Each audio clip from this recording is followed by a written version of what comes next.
Hello, we are Jesus, Grace, Luis, Paulina, and Amber, and we are DATdex. Our mission statement is, at DATdex, we are at the forefront of image processing innovation to help people live healthier lives. The current gold standard for diagnosing patients with PTSD is through a healthcare professional evaluation using the DSM-5. This is done by psychiatrists in offices, usually an interview-based approach, similar to how other mental health disorders are diagnosed. Veterans are often misdiagnosed without a way of confirming the diagnosis through physical detection, and as a result, it's estimated that there are 22 suicides daily as a result of combat-exposed veterans. Their diagnosis.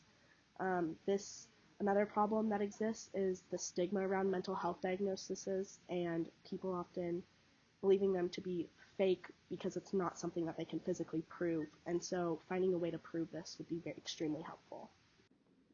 Our tech is comprised of 5 key steps, the first one being normalization, where we fit each image to a template.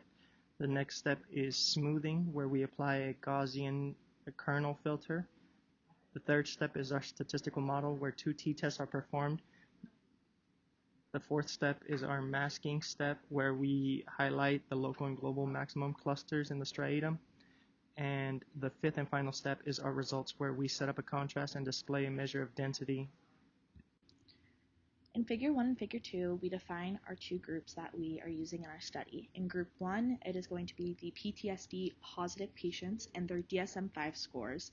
And in Figure 2 is our PTSD negative patients and their DSM-5 scores. And you can see the clear difference in their levels of PTSD. For our Group 1 versus Group 2 comparisons, we have clusters of contrast that vary between group comparisons, as well as a t-test performed comparing the size of higher contrast in each respective group. The market our team seeks to enter is the neurological post-traumatic stress disorder treatment market. Within the U.S., it's estimated that 12 million adults have PTSD in any given year, and that number can rise to 354 million people worldwide. The PTSD treatment market has a CAGR of 4.2%. forecasted for 2021 through 2028. We expect our project to have a significant impact in the PTSD community. This includes increasing access to treatment options for victims of PTSD. We will also establish a biomarker that measures the biological changes seen as a result of trauma. We will also increase reliability of the current PTSD diagnostic tools. We want to thank all of our industry partners as well as our project mentors, Capstone professors, and teaching assistants that guide us throughout the project. Here are some of our references. Thank you.